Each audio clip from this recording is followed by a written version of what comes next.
Thank you for joining us today, taking up some time on your Friday. So we appreciate it, especially right after, end of semester. So happy to have you all and looking forward to this conversation. I am a member of the Eastern Band of Cherokee Indians. I grew up on the reservation in North Carolina among a bunch of my tribal members, and it's definitely a different experience, and have often experienced some kind of blatant racism to neighboring border towns that we are surrounded by there, but it's not about me. I really want to leave time for everyone else, and I also am now the assistant professor in business for sport management and the new faculty athletic rep. So I'm really excited for that, and want to let Lindsay introduce herself. Hi everyone, I'm Coach Kibler. I coach the women's lacrosse team at Linfield, and I just want to say thank you so much for being on with us today. I think, the purpose of this too is just to have the conversation that is usually a difficult conversation, and, just to offer this space to provide education and maybe some clarity around our current events. So thank you so much for being on, and looking forward to the discussion. Awesome. How about you, John? Good afternoon, everybody. I am Coach John Willis. I'm assistant men's basketball coach. I am from beautiful Jacksonville, Florida, about 48 hours from here. So I bring you greetings from the farm in St. Paul, Oregon. Awesome. I had a best friend in grad school at Central Florida who always said beautiful Sarasota when she introduced Sarasota. So I'm gonna have to tell her you took that for Jacksonville. Got a little rivalry there. Right. And then last but not least, President Davis. You want to just introduce yourself for us? Yeah, yes, I had to unmute. I'm trying to be respectful.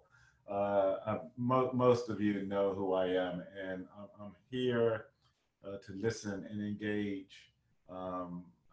Particularly interested in hearing the perspective of our students about how we can make a difference. There's a lot that's going on in this country. There has always been a lot that's going on in this country. However, we have not always had cell phones as ubiquitous as they are. So now that this is brought to the forefront, I'm interested in hearing what we're going to do to move forward. And I believe that Lindfield has a role to play in that, in terms of the courses that we offer, in terms of the students that we engage, and quite frankly, the coaches and the student athletes, which offers the best hope for the meritocracy we're trying to create if we develop systems that recognize people's talents, skills, and abilities independent of anything else. So I'm looking forward to the conversation, and thank you for all of you who organized this and making this happen. Yeah, thank you, President Davis. And before we dive into any slides or anything like that, I did want to open it up for just the group and students out there, just to check on how you're doing. Or anybody have any initial thoughts or questions they'd like us to discuss, or just let us know.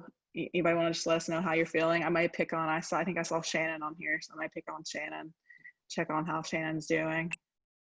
Hi, everyone. I'm doing good. I mean, just given the current circumstances and environment, it's been tough. It's been hard just to see so much hurt going around. So yeah, I'm very open to talking about it and learning more and just hearing more perspectives and education from as many people as possible. And I think this meeting is such a wonderful resource for our community, for students, just for everyone. And especially because we do call Linfield home.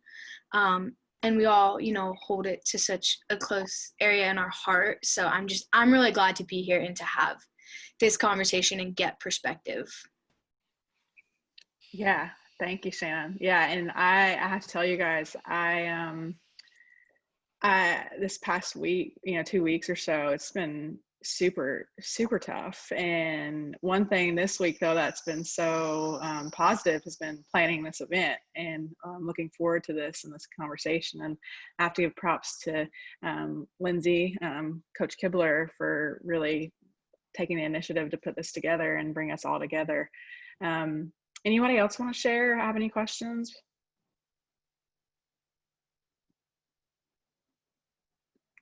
Not all at once.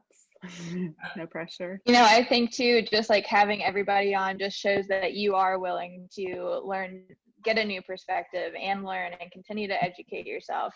Just because you're getting involved in the discussion doesn't mean you're racist by any means. It means that you want to know how to be proactive. So, I think this is the very least we can do, and I'm appreciative of everyone that's here and listening in.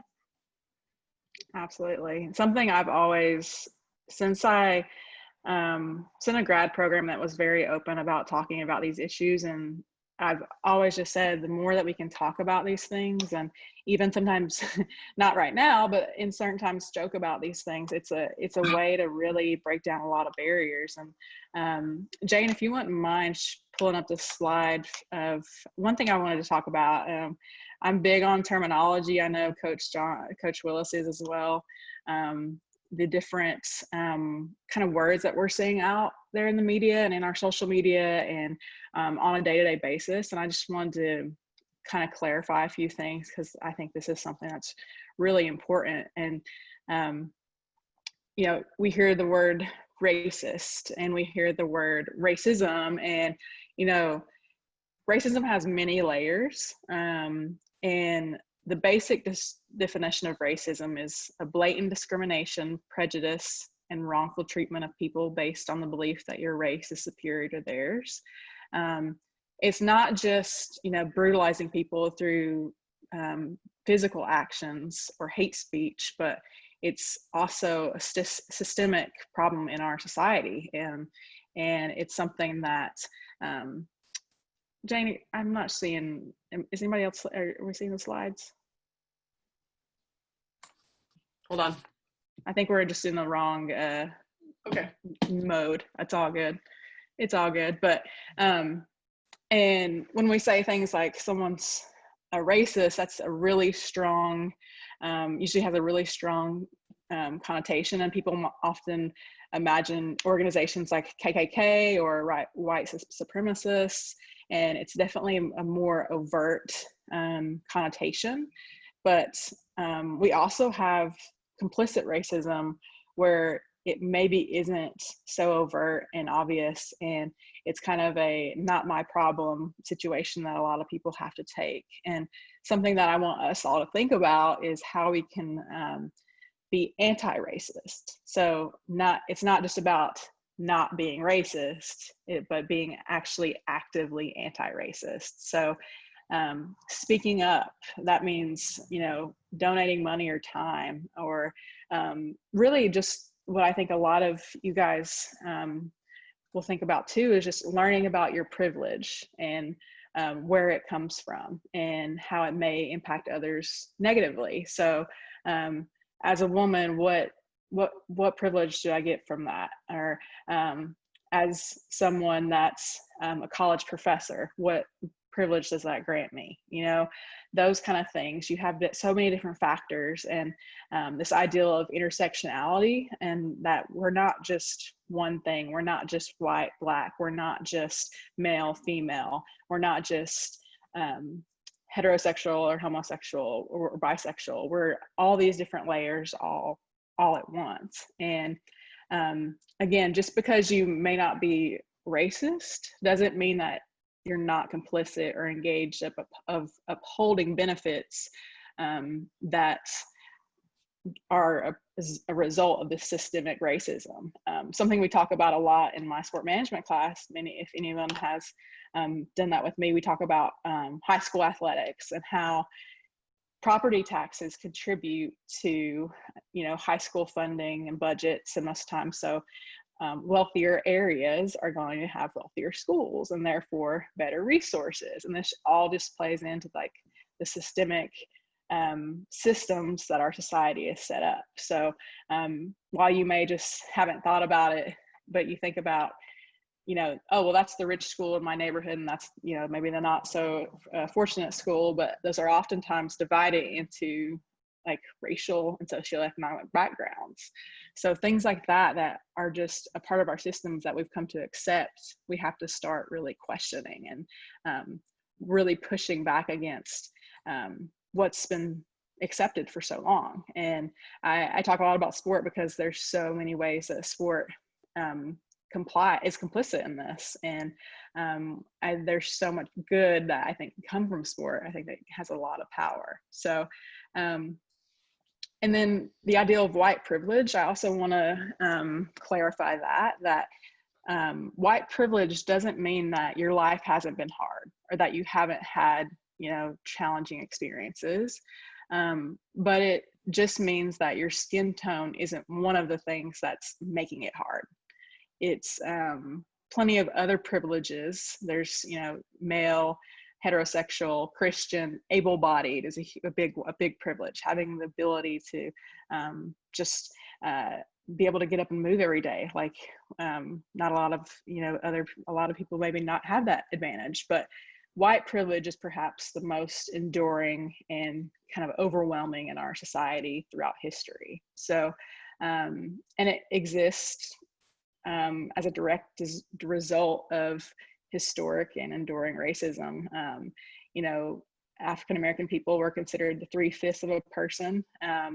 Things like border walls and all the language around immigration.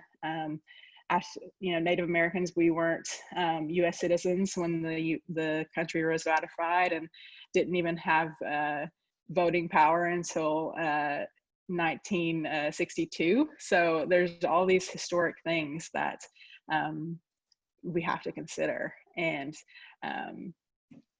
again, the systemic piece, I think, is what we have to think about, and how we can kind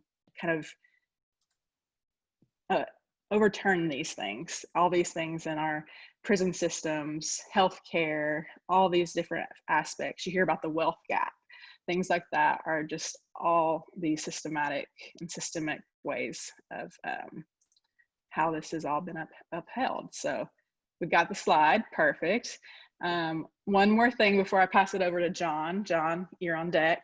I want to think about media. So the next slide I had, and just thinking about how, just in this past 2 weeks, think about how many times we've heard the terms protest, we've heard riot, we've heard looting, peaceful protests, and those all carry very different connotations. And I think what's important too is intent, what is intended by a lot of these words and actions. And very much the sensationalism that goes on in the media around, it's everyone, when we drive by a car accident, we all turn our head, right? It's that kind of idea of, you want to see kind of this, for a better word, the action that is happening.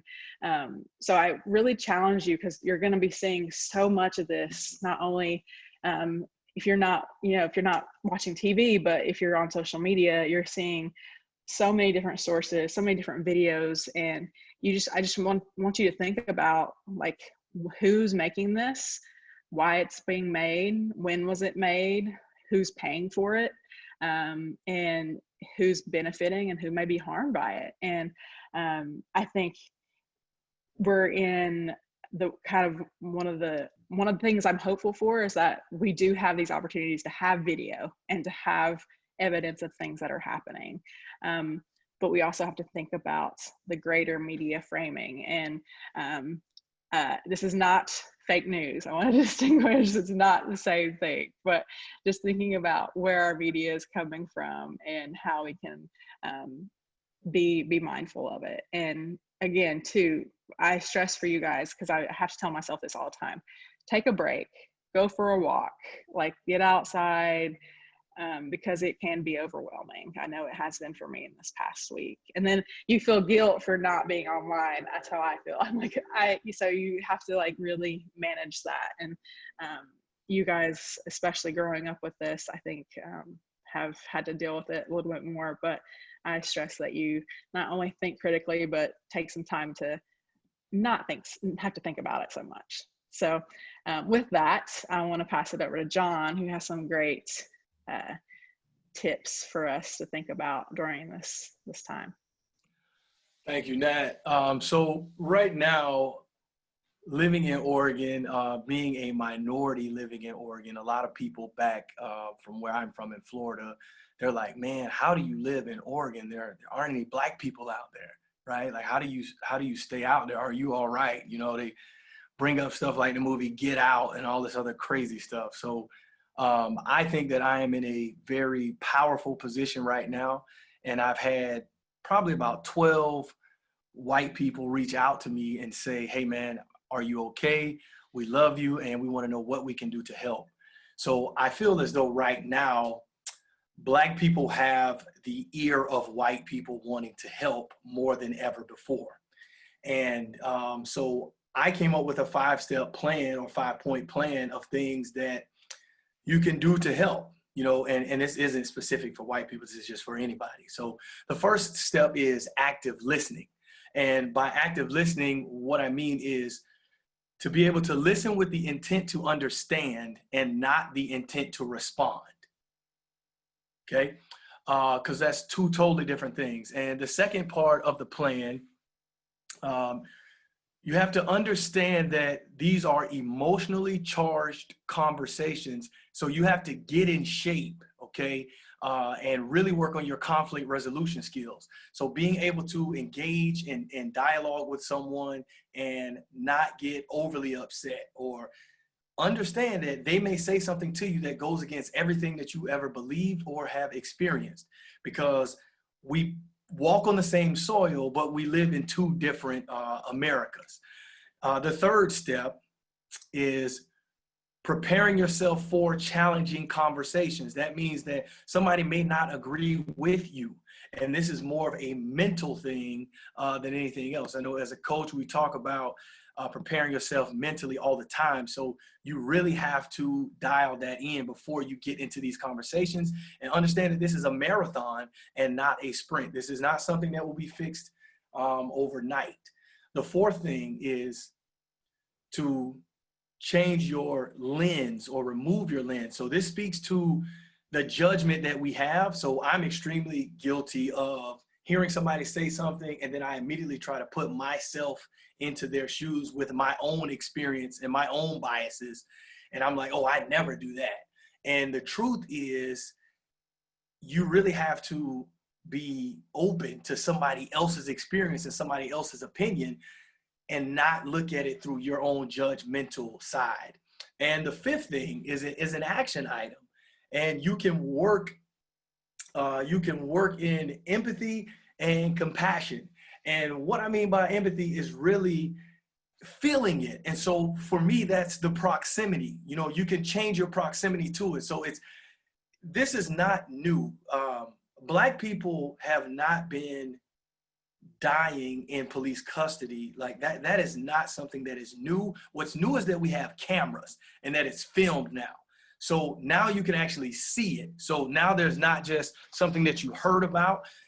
This is something that we all watched with Mr. Floyd. So changing your proximity to it, I would challenge you to research any one of the names. You know, every time you see something like Black Lives Matter, you hear names like Fernando Castillo or Brianna Taylor or George Floyd or Trayvon Martin. You know, you're hearing all of these names. I would challenge you to research one of the cases.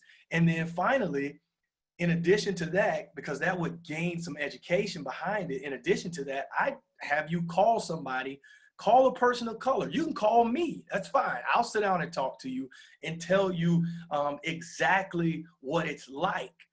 What is it like when you get pulled over by the police? You know, my wife is white. Her name's Erica. She's the best thing that's happened to me. But our experiences getting pulled over by the police are completely different. And I remember the only time that we've been stopped by the police in the car together, I think that is the first time that she actually saw color. you know, and the way that the officer was talking to me upset my wife, and it left her in tears.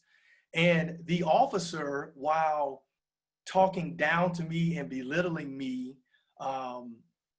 he asked her if she was there by her own will. That was his question to her. Not, okay, is the way I'm talking to him upsetting you? No, he just asked if she was there against her will or not. So it is a completely different experience. And the last thing, again, working in compassion. And what I mean is having these conversations within the realm of grace, and understand that people will have different reactions. Some people are going to be angry. Some people may cry. Some people are hurting. So understanding when you're having these conversations, I just ask that you come from a welcomed space, And yes, right now, my house is on fire, obviously, as a Black male. So that's what we're talking about. But this is something that we need to do from a human standpoint, right? And this is a way that we need to treat each other with respect and with dignity. And just for the record, because I know that there are multiple places that you can gain information from. I think that I talked to Nat and I talked to Jane, and they told me to just go. They were like, "Coach, just talk." So I'm just going to talk. And, it's something that I don't know where you're getting information from. However, there is a person out there. Candace Owens is out there. And I would just caution you, to whomever you're listening to, whomever you're getting information from, I would caution you to just research who it is that you're listening to, and understanding that there are people who have agendas. I am all for peaceful protest, just so that you know. I'm not rioting, I'm not looting, I'm not destroying property, I'm not engaging in vandalism, because I don't think that that's right personally. And I think that also is a space where the narrative can get hijacked. I watched a video yesterday with my wife, and it was Candace Owens talking about how Black people don't need to be celebrating George Floyd and like buying t-shirts because he had all of these charges, and how, he wasn't this great human. And I just want to be clear that the issue is not whether or not George Floyd was Father of the Year. Okay. Like, nobody's saying George Floyd was Gandhi or who we need to be praying to. That's not the problem. The problem is how Mr. Floyd died in police custody. That is the issue. The issue is, why are Black and brown people dying at a disproportionate rate in police custody without any accountability? So I would encourage you to find a person. You can look up, like I was researching someone, Brianna Taylor, earlier today. If you don't know who Brianna Taylor is a young lady who was laying down next to her husband, asleep in her own home, and the police raided her house and ended up shooting her 8 times in her own bed. Her husband fired shots back, and he was arrested. And none of these cops have been charged with anything. That is the problem. So I just want to make sure that that is clear. And so if you have any question like, well, what is this movement about? I just want to make sure that people know exactly what the issue is. Absolutely. And John, I want to let you keep going, because I know you have a lot more. We have a lot more to talk about, but I did want to give President Davis, he was having to hop off a little bit early, but I wanted to give him a chance if he wanted to make any comments or address any of the students.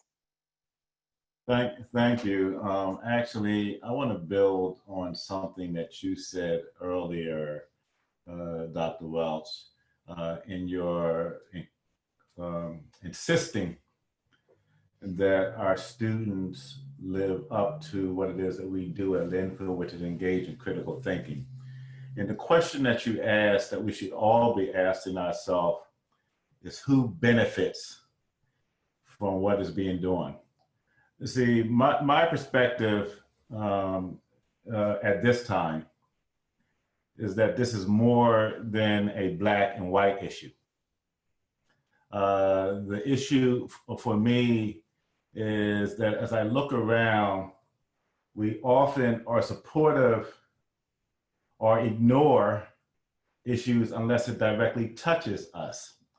And so your attitudes towards the LGBTQ community, whether you support that lifestyle or not, plays out in how you deal with others' injustice. How do you respond to immigrants who are being cast in a certain way?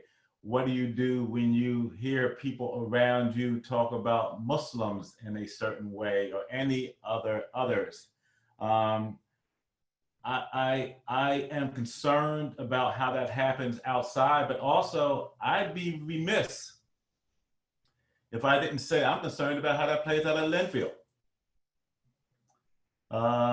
Because I have often asked myself since coming here, hearing terms that I'm not used to hearing. Terms such as the faculty, that assumes that all faculty are the same and speak with the same voice. Terms like the administration, which assumes that there is this monolithic block of people who think and behave the same. What does it mean to be an athlete versus being a part of a fraternity or sorority? All of these things are designed to be divisive. It's designed to label. It's designed to create the other. And once you begin to create the other and use language around that, you begin to dehumanize and delegitimize people's presence. So I would encourage you, I actually pinned a piece that, much to my surprise, has gone viral and has been picked up in national media, where I outline a 5-step plan for change. And unlike what people are expecting about what they can do about the system, I ask people to begin with themselves. I asked you to look at whom you are speaking with and what you're saying to them. I, like Coach Willis, have received numerous contacts of support from people who don't look like me, and they always ask, well, what can I do to support you? My answer is always the same. Talk to the people who you're around. You don't need to call me. I've been living with this for 60 years now. You need to speak with people in your community as opposed to having you letting me know that you support me. You need to let people know that you don't support them, so that you are having a positive impact in the world in which you're operating in. And sometimes, and I'm speaking to the students right now, sometimes it's as simple as walking away.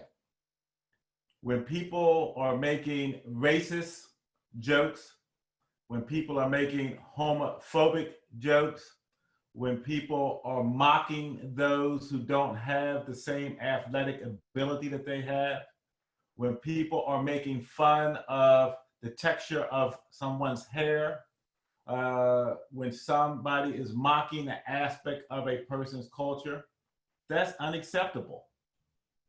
And so I would encourage you to find your voice and think about who benefits, because once we divide ourselves into these tribal groups, and I have to apologize to Professor Welch, because this term has taken on a different meaning than what she grew up with. And so let me define the terminology that I'm using it within the context of, that once we define ourselves in the isolated groups and say, these are our people and those are not our people, we weaken who we are as a people.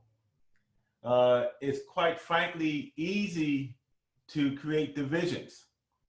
But justice is justice, and injustice is injustice no matter who it's perpetrated against.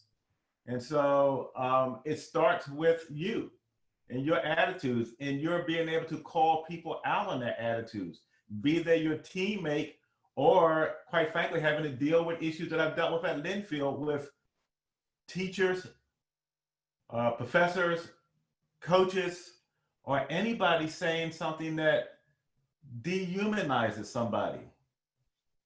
You know, blanket statements such as, well, rap music denigrates Black culture is not acceptable unless you're going to turn around and talk about how heavy metal tears down white culture.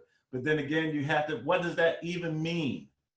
Or if you're with a student who says that you run like a sissy, what does that mean? You know, and so I just want to encourage us to do what it is that this institution is set up to do. And no, I understand this history and I understand this past. I wouldn't have even have been able to come here when this institution was set up, more or less be the president here. So I get that.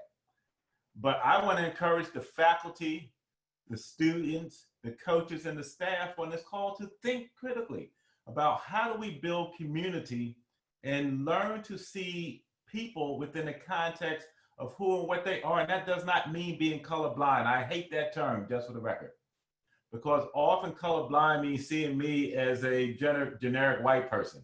My color is relevant to my life experience.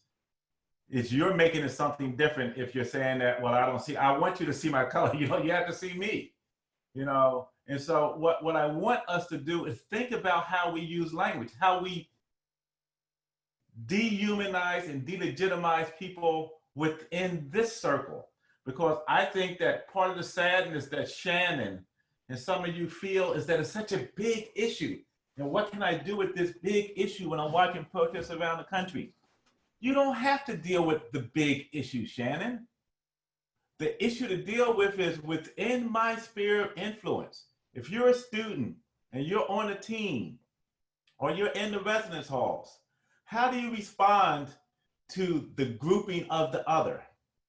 If you're a faculty member and you're having conversations and you want to respond to the big picture, you have to ask yourself, what am I doing to deal with my implicit or unconscious bias and systems are here? Why don't we have more people here that look different? I'm just asking the question. If you're coaching a team and you're looking out at the team and you're saying, you know, where am I recruiting from? Because obviously there are people of all sorts that could benefit from a Linfield education.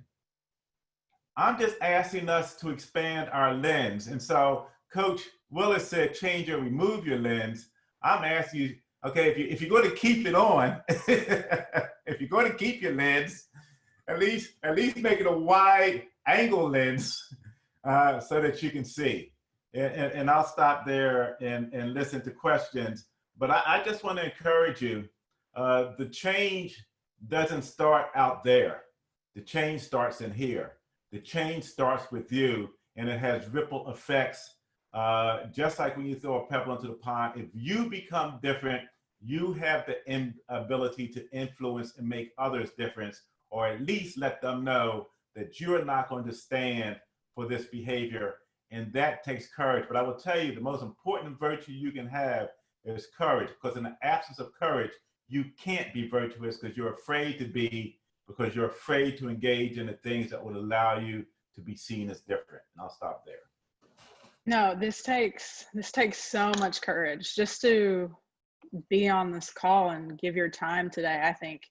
And that's why I usually like to pressure, you know, students into talking, but I know that you guys are just kind of soak all this in. And I'm also glad President Davis mentioned the term colorblind. That was another one of mine that I also is a pet peeve of mine when people say, oh, I don't see color, or I'm colorblind, or I want you to see color. I want you to notice what makes every individual unique. And I want you to recognize the advantages and the privileges that come with each color. And you know, even something this isn't race related, but it's kind of a similar story, is I remember when I was at Tennessee, and like I would leave after like a late night at the library, and there would be guys just running around campus, like for exercise. And I would be like, I would tell my male friends, like, man, that's really awesome. Like, I wish I could run in the middle of the night. And it's like, they're like, well, why can't you? And it's like, well, I'm a female. I can't run in the dark.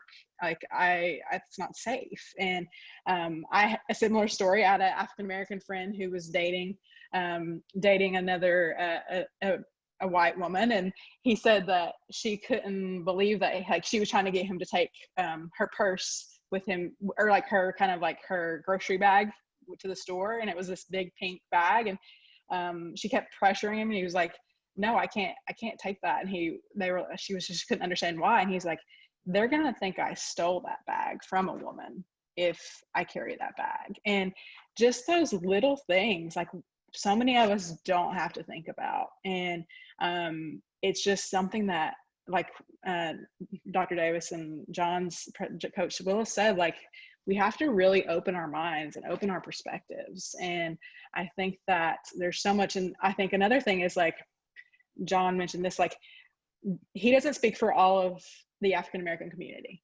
I don't speak for all of Native American community. I don't speak for all of the Cherokee community. We don't intend to speak for everyone. We can only speak to our individual experiences. And that's what we want. We want you to think about yourself as an individual, and how it's so little. And it's so hard, because I've caught myself, maybe I was out at a gas station at night, and another person of color comes up. It's like you catch yourself in those moments, and you're like, and it's hard to admit that, man, would I have done the same if it was a white person? And it's those hard moments that you have to really just reflect on and question yourself. And these are a daily thing. Just the other day, I had a mechanic working on my car, and he used the N-word, and I had to, like, I took a second, I stepped back, and I was just like, that's not cool. And he was like, oh, I'm so sorry, I didn't mean it, I didn't. And he was an older guy, and it's just like, but I don't know if I would have said that 10 years ago. So it's just and it takes a lot of courage. And that's just what I want to stress, is that I believe in all of you students, that you have that, you have that courage to just little things, very little things. Kibbs, you want to share some perspective? Yeah, I just wanted to kind of build off of what you were saying too. I think a lot of times we get caught up in like a casual racism, and like, that's not good enough. I think you have to really challenge yourself and your ideologies, and like, look at where you came from, and like, what were you learning from your parents? Maybe your parents had that conversation with you, maybe they didn't have that conversation with you. And a lot of this really comes back from our leaders. Like, what was I learning from my leaders that made me think this way? And if you can't challenge what you learned previously in your own home, in your own community, and look to grow from that, that's the ultimate goal, is to challenge like your current thinking, maybe your previous thinking. Just like you, Natalie, like kind of building off of that. You said maybe 10 years ago, I wouldn't have questioned that, but now, you do, because, you have to relate back and challenge that like initial inherent ideology that you have. And I think one like major word that sticks in my mind, that's been on my mind for the past couple weeks too, is being complicit. So even though you might say as a white person, like, I don't relate to this, I'm not out there protesting, I'm not in the riots, I'm not looting, so I'm not going to get involved because I'm not a part of this. That's being complicit in racism, which is racism, because you're not saying anything and you're not doing anything to help. And nobody's asking for a big gesture, nobody's asking you to get out and get in a riot and get in a protest, but it's finding the like alternative, finding some way to do something, right? So to kind of get yourself out of being complicit. And it's not good enough to say, I can't relate, I'm not a part of that. That's not good enough. I'll add to that too, that as a white person who's got a couple of years on Lindsay, I've been living in a white body for a while, and it really does take, going back to John talking about moving your lens, or Dr. Davis saying you got to broaden your lens. Sometimes you just even have to have awareness of your lens. And that is such subtle work. We were talking, John and I were talking yesterday, and we brought up the Montgomery bus boycott. And he mentioned that it lasted for 381 days, where Black people in the South in Montgomery avoided the buses for 381 days. And I realized in listening to that, that wasn't part of my education. And that was a long time ago, but that just helps give a sense of how your lens is framed and how it's hardened at a point early enough in your life that you don't recognize that you're missing a piece of information that's critical. I remember having a conversation about Rosa Parks, and I remember having a discussion about how we felt about that and was that protest and all that sort of stuff. No conversation about how the Black community responded to how Rosa Parks was treated. And that is a huge omission. Again, long time ago, but still I need to be aware that that's part of what I grew up with so that I can recognize the lens and recognize when that's not applicable. I can't use that. That cannot shape my information. And so it brings me to another place where I'm realizing, okay, John's talking about something I'm not familiar with. I got to pull that thread. I got to go find out more about that and learn more about that and inform myself. So that's an example of the subtle lens. If you're paying attention, you can see it in really tiny things, exactly what Lindsay's talking about too. Yeah, and it's really easy to go Google, MLK quotes, Martin Luther King Jr. quotes, but if you don't understand really what he was, Kibbs called this using king against the king, like using his quotes in kind of a misconstrued way, and like that's just it so quickly. Like context matters, like it really does. And historical, like just like I'm sure many of you were taught that Thanksgiving, it was all about the Pilgrims, the Indians having this happy dinner. Well, that wasn't a nice story, but that wasn't actually what happened. And what this country was built on was genocide and oppression of Native people. And so the historical context and these little, and that's the thing, it may be one little story, but one little thread can really, really, really open your eyes. And John, I wanted to go back to you because I know you had another great philosopher you wanted to share. Absolutely. So you guys, I think our students will appreciate it. I'm really enjoying this. So I have a quote from a philosopher, and the quote says, "Just because you lost me as a friend does not mean you gained me as an enemy." And that is from Tupac Shakur. So for those of you, to speak to your point, Dr. Davis, about the negativity from hip hop music. So there's a great quote, and understand that, and this is what I told Nat. I said that I've made a decision I'm just in the boat and I'm rowing. I grabbed the paddle and I'm starting to row towards positive change. And you may not, want to row with me. You may want to stand on the shore and wave. That's fine. I just don't want you in my boat drilling holes, right? So either you can get on and you can row with me. I think that we have to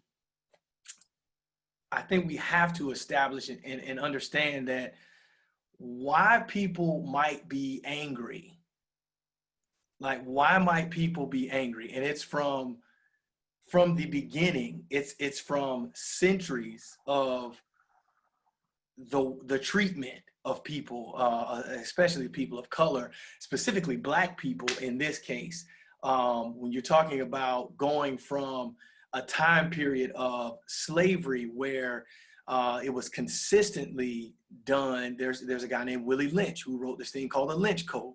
If you want something to read, that's a great place to start. And it talks about this level of oppression and destroying the family, where you would take people and you would sell them off to different plantations. And can you imagine like being a mother and having, 2 kids and having them sold off at like age 8, and then you never see them ever again? and there's no Facebook at the time. So it's not like you can just post and say, oh, hey, I'm in Georgia, I'm fine. Well, no, I'm living in South Carolina. So understanding the times, and even moving forward all the way through like Jim Crow, and through, you know, having colored fountains and white only fountains. And, you know, there's a time where I remember telling, you know, my mother-in-law, we went to Red Robin, and I was like, you know, there was a time where I couldn't have gone inside of the Red Robin. I would have had to go on and place my order at a window in the back of the restaurant, right? And I couldn't have gone in to eat. And it's just important that you understand and you gain some knowledge as to what has all actually happened. What has all actually happened, and understand that this thing it's kind of boiling over. It's kind of boiling over. So, and the truth is that there are things that have happened that you may not be aware of. You know, like Jane and I were talking about the Montgomery bus boycott. It's interesting that you guys mentioned, you know, Dr. King, because a lot of people know that he was assassinated, but do you know what he was doing when he was assassinated? Like, he was standing at the Lorraine Motel, but he was there because he was about to speak at a march for jobs and freedom. You know, that's the whole I am a man sign. You know, it was for sanitation workers. That's what it was. It was for sanitation workers, which Dr. King was not a sanitation worker, right? It's about being able to serve, you know, and service others. So I just would encourage you guys to really just research and learn, you know, all that you can. Learn about Bloody Sunday. You know, learn about walking across the Edmund Pettus Bridge. Learn about that. So I would just challenge you and encourage you to do that. I think that will help that lens that Dr. Davis was talking about. I think too, to build off of that, especially, you know, like as a white person, we dismiss that, right? Like, our entire country is founded on racism. You know, if you look at, there's one bank in particular, the HSBC, that, you know, they call themselves the equal housing lender. And it's like, because at one point they weren't, and they're almost every single institution in America is that way, where it was at one point racist. And I think it's important, like, you know, we can say that happened a long time ago, and people will say there's no racism in this country. And it's like, that's not true. And you have to, in order to have that empathy for others, like, you have to understand where it comes from. Absolutely. Like, I just think about why did I even grow up on a reservation? That was a whole system, you know, a whole other system. But I do want to stress that I think that right now this is about Black Lives Matter, and that this movement. And that's the thing. I get aggravated, what I call the oppression Olympics, when different people of color try to like outdo each other of like who suffered more. But like, we really have to come together and support one another. And in times like this, I want to support, you know, the Black community because of all the things that they're going through. And we had a question. I want to open this up to everyone, not just the panel, but everyone in attendance, is how can students come together with staff to protect our space at Lindfield? Things like hate speech in the dorms, or I think that's a great question, because when I heard about that happening, I was really upset by it. And I was just like, what can we do? And so I wonder what thoughts we have. You know, I'll take a quick shot at that. So one of the things is that you have to realize that there are always going to be negative people. We like to imagine that we can save the world and everybody thinks the way in which we do. So we have to accept the reality that that's not possible. Number two, and this is a harder reality, because I'm going to talk about what you can do, but I also need you to be clear about what cannot be done. Linfield, McMinnville, Oregon, United States cannot protect you from idiots. You need to hear this, because people say, you know, we need to protect our students from this happening. Look, you know, there are going to be idiots everywhere who are going to put stuff out there. Now, having said that, here's what we can do. What we can do is, because you're closer to the situation, inside of the residence halls. If you hear these kind of conversations, if you see this is going on, because part of the problem that we face often when we look into these things, and I'm intentionally not using the word investigate because that takes on a different meaning, but when we look into and investigate these things, that nobody knows about this. I just refuse to believe that somebody doesn't know the person that harbors these attitudes. And so the thing is, how do we isolate that person? How do we get to it before somebody writes something on a whiteboard? How do we get to it before somebody behaves improperly with somebody? How do we get to it then? And part of that is, if you don't feel comfortable stepping to that person, that's the expression we use in my neighborhood, so forgive my slang, we step to people. You know, if you don't want to do that, there are RAs that are there, that is their job, quite frankly, in order to address these issues, or at least bring it to the attention of the dean of students that this is going on. And quite frankly, part of how we do this is having this conversation. And so based upon my knowledge of Linfield, because we have to remember that Linfield is a reflection of our greater community. And so I suspect that there are some on this call who think that some of what is being said is just like, okay, I'm here and I have to be here or whatever. I would like to imagine we all want to be, but based upon what I know about human nature, some are just like, okay, this is a bunch of crap. And so, and it's okay for people to think differently, but it's not okay for people to treat people badly. And that's what we want to, we're not trying to be the thought police. We don't want to be mad at people, and please do not throw stones at me, and don't go putting this on social media that I said what I'm about to say, because it'll be taken out of context. What I'm about to say is this. There are those who are pro and for the present administration in the White House. And so how do we have discourse about that? And I understand how vitriol that feels, but we are an institution of higher learning, so we have to encourage people to think, and we have to be willing to engage.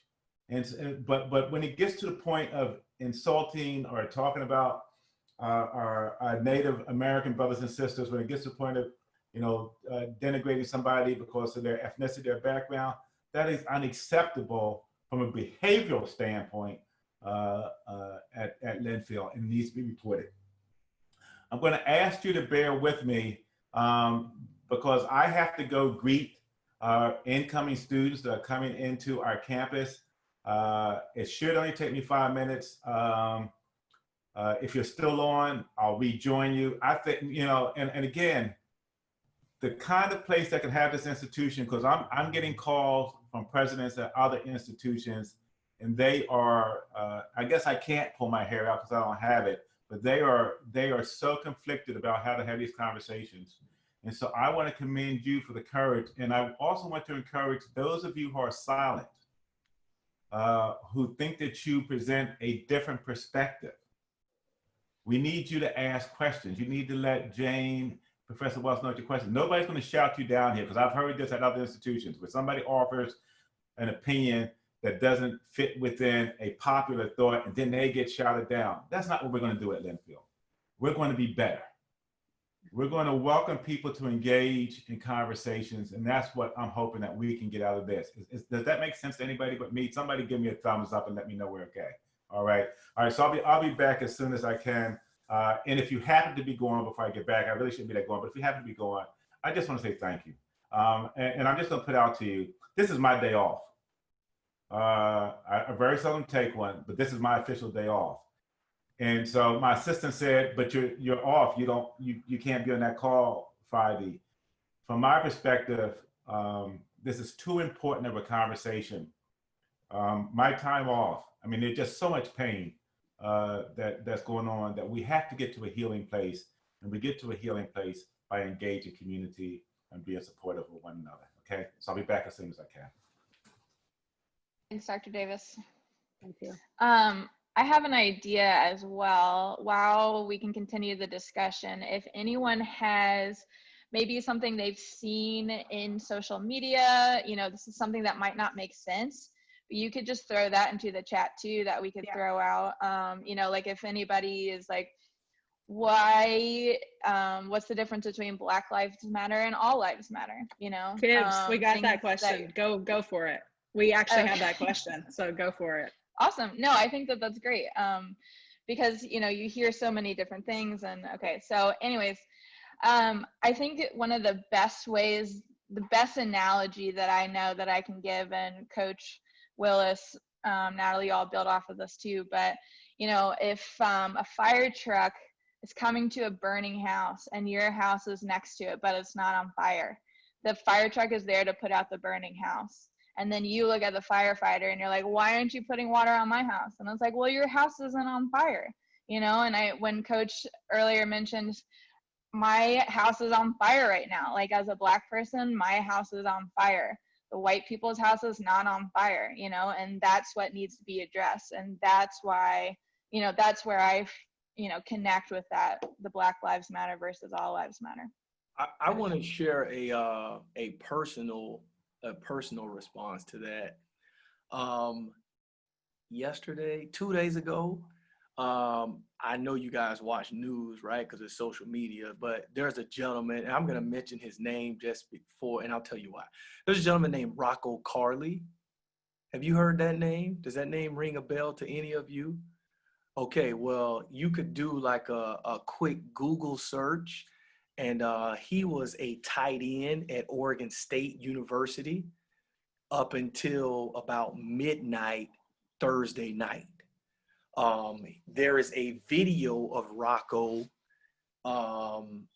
saying some horrendous stuff, talking about Black people, talking about homosexual people, and how he essentially would love to put them in a chamber and burn them. Okay. This is on video, and someone tweeted the video out. It's a recording, it's an audio, and someone tweeted the recording out, and within about 2 hours, he was dismissed from the Oregon State football team. Okay. Now, this is the best example I can give you of the difference in Black Lives Matter and All Lives Matter.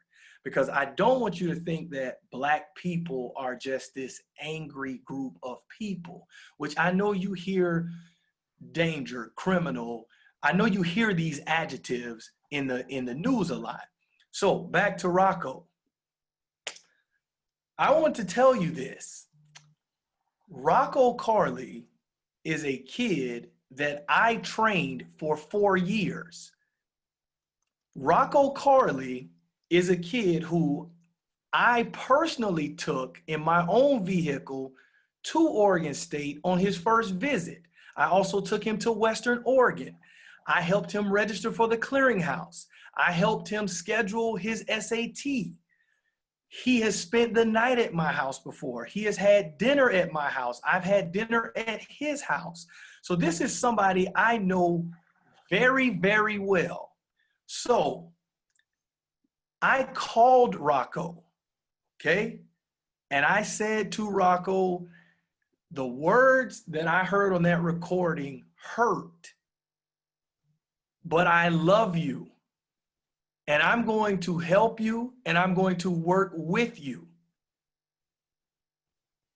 I'm not angry at white people. What Rocco said was horrible. And like I told him, it's going to get worse before it gets better.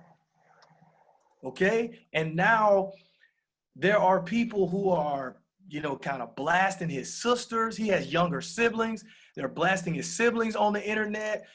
His mom told me that she's called the cops to their house twice because people are throwing things at their house. They live in Mount Angel. This is Mount Angel, Oregon. It's like white as snow, right? And people are riding by. Like she told me that, she said that somebody rolled by and called her a racist cunt. Okay? Now this is what's happening. This is real. You can quickly just type in Rocco Carley. This is something within the last 2 days, okay? So my point to you guys is that I want better treatment for everybody. Do you understand what I'm saying? And I'm coming to you from a place of love and a place of compassion. Yes, my house is on fire right now, right? But I care about the neighborhood. Does that make sense to you? Do you guys understand that? Like, I care about the entire neighborhood. So yes, I want you to put the fire out. That's why you put a fire out on a house, is so that it doesn't spread and engulf other houses and burn up the whole street. So I just wanted to share that with you guys. And I want to challenge you. We've been talking about what you can do. Yes, like Dr. Davis mentioned, you can walk away when you hear something, but I would challenge you to share and gain other experience. I would challenge you to talk to someone who doesn't look like you and maybe doesn't worship like you or doesn't celebrate the same holidays as you do, and find out what some of their customs are. You know, see what holidays they celebrate. What do they eat on Sunday for dinner? You know, like I know Nat doesn't know this yet, but I want to know what she does for Thanksgiving. I want to know, right? Like, I'll tell you something that there's a card game. It's called Spades, okay? And that's something we play in the Black community back home, right? Like, all the time, man. We great card game. It's loud, it's laughter, it's fun, it's really light. I taught my in-laws how to play last week, and they loved it. I mean, it is great. And when we have, because I live in St. Paul right now, okay, so we don't have family reunions. We just have like Sunday dinner, and everybody's there, right? So now they have this thing where they ask me to bring a Southern dish, where they're trying to get me to share my heritage. Right? So yeah, like I made them a sweet potato pie, and I'll bring like macaroni and cheese, and like I made collard greens last week and it's a beautiful thing, because we have to share. Does that make sense? We have to share. Like, what makes us great is that we all are unique. You know, that is what makes us great. So when you're saying, okay, well, Coach, what can I do? Well, learn something other than yourself. And we all like to eat. Like, we may not celebrate traditional Thanksgiving. My family doesn't, but we still get together and eat and share and break bread and share good food. That is not something. And I think I love that you're talking about, you know, sharing recipes and stuff like that. Is, I think, just a little way. And gosh, I know Spades too well. That takes me right back to grad school in Florida too. But yeah, there's these little like nuances that I think are just so much more than just a race or ethnicity, or a Southern versus someone from the North. Like, there's so many nuances, I think, that we have to think about. And I wanted to make one note on the Black Lives Matter and the All Lives Matter. And it's to me, when someone responds to Black Lives Matter, to All Lives Matter, it's discounting the entire movement, and it's discounting the entire, it's discounting that entire experience. Just like when there's Native mascots and people don't see Native Americans as actual people, that's discounting my entire experience. And so, and the other one was Blue Lives Matter, which I have utmost respect for police officers, have police officers friends, police officers family, and I'm sure many of you do as well. And you don't like to see that this constant attack, but thing is, Blue Lives Matter. People aren't blue. You're not born blue. You choose to be a police officer, and that's not the same. And they're not facing hundreds of years of systematic racism and social injustice. So I really appreciate whoever asked that question. We had another question about how do we create space on campus beyond the classrooms to have these courageous conversations. I have to go back to my Nike roots and just say, just do it. You have to just do it. Like, you have to just have these conversations. We can talk, we can we can talk anytime. If you see me anywhere on campus, you can come up talk to me about this stuff any day, anytime, 24/7. Like and I encourage you, like, especially if you're in the basketball gym and you see something, like say something. If you see something, say something, kind of attitude. Like you just have to do that. And it looks like Tyler wanted to say something. I would love to hear from you, Tyler. Hi guys. Some of you guys have had class with me or know me, but I have wanted more than anything to be a police officer, and so this week really, really weird and tough for me because I was in the Marine Corps and on the football team, and seeing how African Americans have been affected by my dream job, people in that job. It's been hard, and it almost broke me to the point where I call it off, and I was like, I'm not doing it anymore. And then I saw Miles Davis's message and just how we can better our world by affecting our local communities. And being a police officer, I think I have the opportunity to really impact those around me, and by being educated and kind of knowing what's going on. And I think now more than ever, we really need good police officers who are educated. And so I'm just excited. I'm inspired more to do the job because of just everything that's been happening, and totally stand behind the movement. And it's awesome to see, these videos of police officers, kneeling with the protesters, walking with the protesters.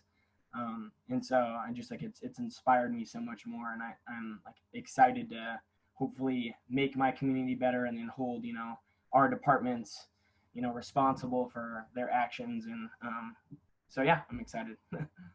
Yes, I was thinking of you this past week, and I know how much you wanted to be a police officer. And I think now more than ever, we need you to really be a police officer. We need you to do that, and to set that example, and to change this narrative. And it is and that's the thing. Again, it's not all cops, right? Just like it's not all men, not all African American. Everyone. It's these individuals, and I think we are seeing it is just unreal.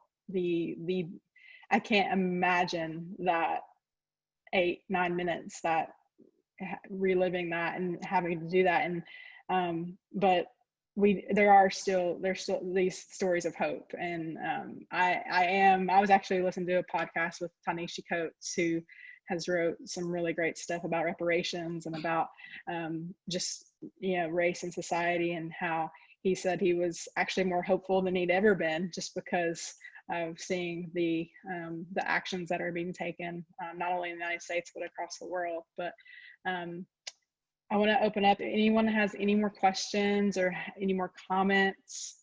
John, I know we could keep going. If we could get into the whole athletics side of this and the systems, but or maybe just another current thing that came up with Drew Brees. Yeah, it looks like Molly also has a question. Oh yeah, Molly, go for it. Yeah, a question I have, I've been thinking about this for a little bit when people are talking about, I guess, the word empathy versus sympathy. I feel like a lot of people, in the best way, I think a lot of people confuse the two words. Empathy is the idea that you can share feelings with someone because you've experienced it yourself. And then sympathy is you can feel for them, but you don't experience. And I feel like I just get confused because I've heard a lot of people say, you need to have empathy with the Black community, but that's taken away from the experiences. So is that something you correct, or can someone speak to the two words and the difference between them? If that made sense. I don't know. Go ahead, John. Yeah. Well, I'll take a stab at it, and I think that's a great question. And before I forget, it's Tyler, correct? Yeah. Tyler, yes, sir. When you become a cop, I want to have a ride along with you, man. If you'd have me, I'd be honored to do that. I would love that. That'd be awesome. It might be a while. I think I have 6 months till I can get hired. So that's all right. I am not hard to find. I am not hard to find at all. Molly, I would say to you, I think with empathy, I think you can create proximity, okay? So the goal, in my opinion, the truth is, you and I may never have the same experience. Like what it's like when you get pulled over by the police, what you feel versus what I feel, you may never know. Like that could be two totally different things always. But I think you have to acknowledge the fact that they are different. And then we have to have the conversation about, okay, well, what's it like for you? Okay, now this is what it's like for me, right? And then you can look at, see, because you know me, right? You see what I'm saying? You know me through the basketball realm. So since you know me, you're like, oh, wow, that really happened to somebody I know, right? It's a lot different. It's kind of like when, I hate to use this, but when someone close to us dies, right? Like when someone close to you dies, it kind of shakes you a bit, right? It kind of shakes you a bit. You're like, oh man, that's really close. That really hit closer to home, right? Because we operate like superheroes. That's just the truth. We operate like superheroes as if there are all these bad things that are out there, but it could never happen to us, right? It could never happen to us, because that's why there may be times where we don't wear a seatbelt, or there may be times where we don't eat as healthy as we should, or there may be times where, you know, we may leave the house and, you know, don't necessarily tell our loved ones that we love them because we take for granted that we're coming back home. Right? Does that make sense? So we live a life like we're superheroes. So I would say, because I agree with you, the two words do get confused a lot. But I would say, as it relates to this, I would say look to increase your proximity to the movement, you know, by having conversations like we're having right now, you know. And like I said, you know me, I'm always open and willing to talk, you know, wherever. You know, and I would do that. That would be my suggestion to help with it.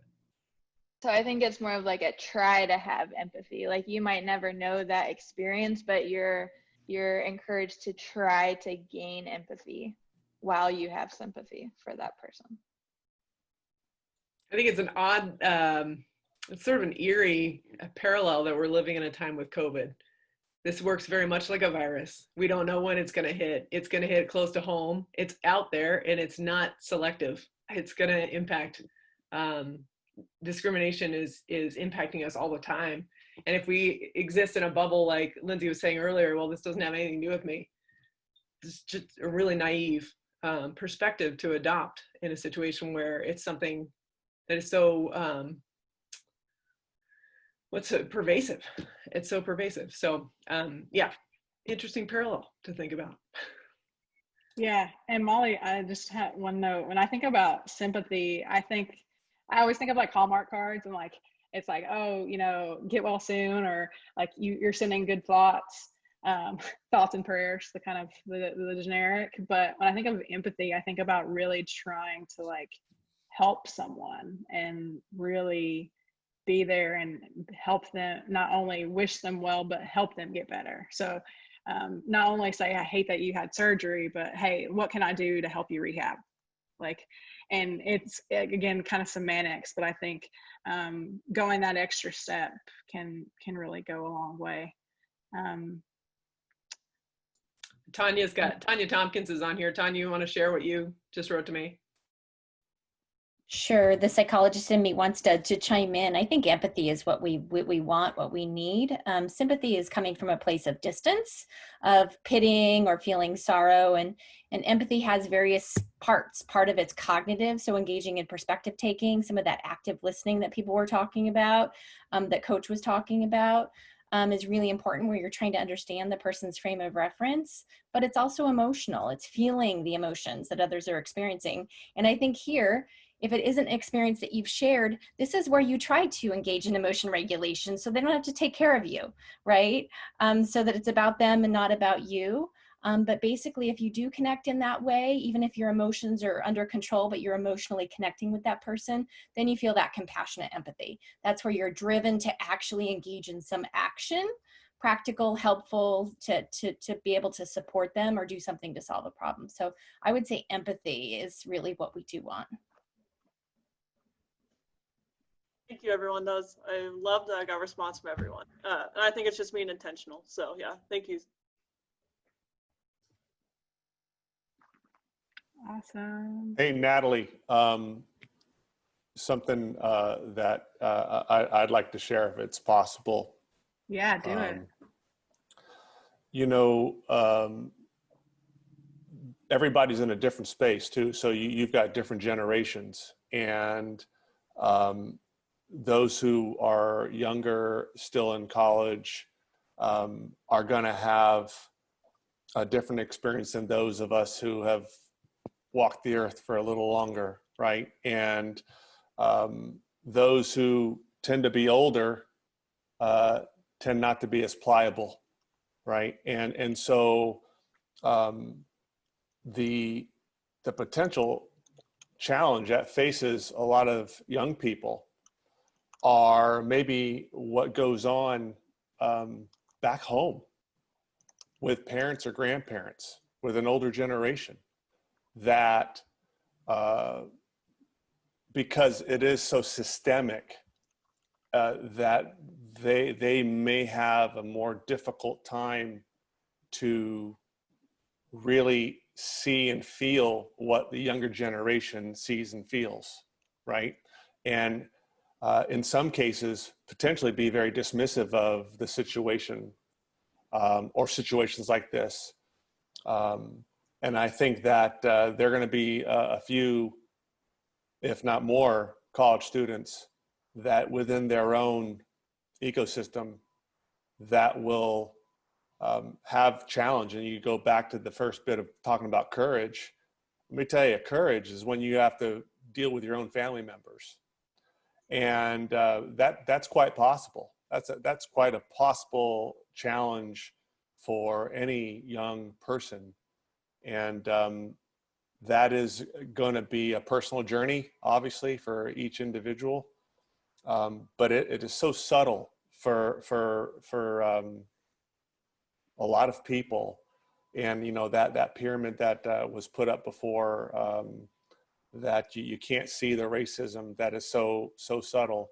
I think most of the young people, especially if they go back to their own environments, that'll be the challenge. And that's where a different kind of courage is going to pop up for them. I like to Absolutely. I like to say something on top of that, Coach. That was a brilliant point. And I'm 36, by the way, just so that people know. So I have not walked the earth very long. But I would tell all the students are like, "What? You're old." No, I would encourage you guys to be confident, okay, and understand that when you're trying to impact change, it's not convenient. Like, don't let it just be convenient. I was sharing with Jane how the Montgomery bus boycott lasted 381 days. There were people walking up to 4 miles one way to get to work, you know. So I totally agree with you, Coach, with when you talk about how that can be a challenge at home. My parents grew up in the South, and my parents still remember like Emmett Till, right? Like they remember hearing that on the radio. They remember seeing in the Jet magazine, you know, on the cover of the Jet magazine. So they remember seeing that. I mean, to this day, my parents like to go eat. There's a place called the Cracker Barrel. I don't know if you guys have ever been there. Yeah. Good, you know, home cooking. But my dad, to this day, if we walk into Cracker Barrel and they do not sit us at the first available table and we walk like to a section further back, my dad has an issue. And my dad's like, no, they're sitting us back here because we're black, right? And no, he is, you know, and you know, and so I just kind of give him this look, you know. Now I'm like, knock it off, Dad. They're probably rotating servers, right? Like, They can't seat everybody with the same server all the time. So I'm just saying that's people's perspective, right? Based on their experience. So I think if you're confident and you can stand up to some of that, you can stand up to some of that. So I would just encourage you, do some homework and be ready for some backlash, right? They may say something, or like in the South, they tell you to stay in a child's place, right? That's what they say to you in the South, but they'll respect you more. They'll respect you more for being confident in your position. So I know one thing, when we're back in person on campus, me and John are hosting a barbecue. So that's definitely happening. Yeah, I'm getting in on that too. Are you kidding me? Yeah, of course. Can't leave out the Kentucky kid. I do thank you, Steve, for sharing that, because it was something I was thinking about too. Is I'm sure many of our students have experienced this too, where I called my grandma the other day, and she doesn't do social media, and she just watches her news, and she was just like, it's so scary, and it's just so scary, and how the media portrays it. And I had to it was kind of, she had a very negative connotation of what was happening, the protesting. And I told her, I was like, well, it's not all negative, there's a lot of good that's, I think, coming out of this. And so I think we constantly have to, again, like Dr. Davis said, start with ourselves, but then look at our most immediate connections, our families, our friends, and you are who you surround yourself with. And I think that is a super important point to think about. Our families are such an influential piece of our lives. I have to shout out Molly. She put together a great little presentation here of resources. Dead Stock Coffee is one of my faves in Portland. But what we can do is not only share social media posts, but let's share our support in the form of money. And like I said, we love to eat, so you can support these companies and these restaurants. And there's a ton of great not only podcasts, books, movies, TV shows on so many different mediums now, especially since we've been under quarantine. A lot of stuff is free trials or open access stuff. So we have a great bunch of resources to things you can watch, things you can read. You're going into summer, hopefully, and have a little more time on your hands. I encourage you. Some of these things will really, I think, really hit home for a lot of you. And I want us to be respectful of everyone's time and wrap up here in a few minutes. But did anyone have any? I wanted to add one thing too with supporting businesses and things like that. Like even large department stores, we all know about the looting and everything going on, but that's also one thing one small impact you can make too is, it might not necessarily be if you walk into a store and now hopefully that you're more aware of like the situations going on, and you notice maybe another family of color walking in, and you've been greeted as a white person like, hey, let me know if there's anything I can help you with, but maybe the family of color wasn't greeted in the same way. That is like subtle racism, and it might not be the department store, but that is one small moment where you can go to management and say, hey, I saw this, I need you to be aware, maybe have a conversation with that employer. And it just might be, it's kind of like police. There's a couple bad apples, but it doesn't mean that everyone in that industry is bad. And so that was one thing that came up with a discussion we had yesterday as, kind of one small impact when, you're just out and about, just having that awareness. Absolutely. Always be on. All right, we got some great stuff going on in the chat. Anybody? I just opened up the chat to everybody because it seemed like everybody was sending me really great info that I wanted everybody to see. So. Perfect. How do you want to share this, Jane? Do you want to just email to everyone who signed up? Sure. Yeah, I can do that. Yep. Yeah. Send it out to coaches and then departments.